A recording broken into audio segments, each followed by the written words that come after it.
কৃষ্ণ রাধে রাধে। তোমাদের সাথে আজকে নতুন একটা রেসিপি শেয়ার করছি, সেটা হচ্ছে সোয়াবিনের মুইঠা। তো প্রথমে জলটা গরম করে নিয়ে তার মধ্যে সোয়াবিনগুলো দিয়ে দেবো, সিদ্ধ করে নেবো। দিয়ে সিদ্ধ হয়ে গেছে, ফুলে গেছে, ফুলে ডবল হয়ে গেছে, তখন ওটাকে ঠান্ডা জলে ভিজিয়ে মিক্সিতে পেস্ট করে নেবো। ঠান্ডা জলে দিয়ে ভালো করে এগুলোকে চিপড়ে নিতে হবে, একদম যাতে জল না থাকে। এর মধ্যে কিমার মতন করে বেটে নিতে হবে। এর মধ্যে নুন, পরিমাণ মতন নুন, সামান্য হলুদ, আর কাশ্মীরি লঙ্কা চাইলে কেউ অ্যাড করতে পারেন, আর আদা জিরে বাটা, আদা জিরে লঙ্কা বাটা। যেহেতু আমার কাছে এখন গুঁড়োটা অ্যাভেলেবেল নেই, তাই জন্য আমি বাটাটা দিলাম।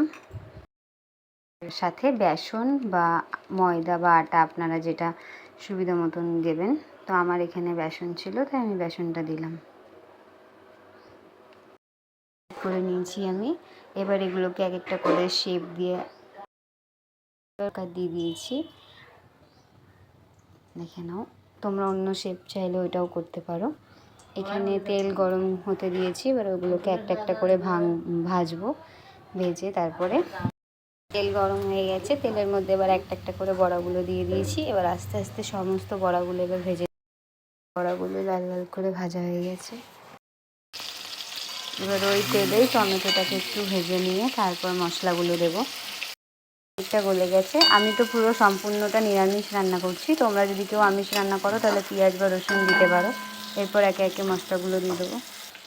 বেটে রাখা আদা, জিরে আর লঙ্কা বাটাটা দিয়ে দিলাম। নুন, আমি নুন খুব অল্প দিয়েছি, আমার নুনটা একটু বেশি বলে। আর এখানে হলুদ দিয়ে দিলাম। তোমরা ধনে গুঁড়োটা অ্যাড করো, আমার ধনে গুঁড়োটা নেই বলে আমি স্কিপ করলাম। সামান্য একটু চিনি দিচ্ছি স্বাদের জন্য, স্বাদটা ভালো হবে। এবার ভালো করে কষিয়ে নেব। মশলাটা যখন ভাজা ভাজা হয়ে যাবে, পুরো তেল ছেড়ে এসছে মশলার গা দিয়ে, এবার জল দিয়ে দেবো। আমি এখানে সামান্য পরিমাণ জল দিচ্ছি। ভালো করে ফুটে এলে ওর মধ্যে এবার আস্তে আস্তে একটা একটা করে বড়াগুলো দিয়ে দেবো।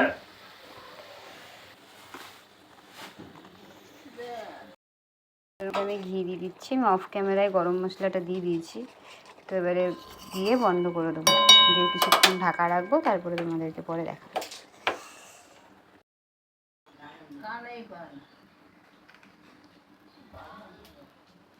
কেমন হয়েছে তোমরা জানিও, আর তোমরা একবার ট্রাই করো। টাটা।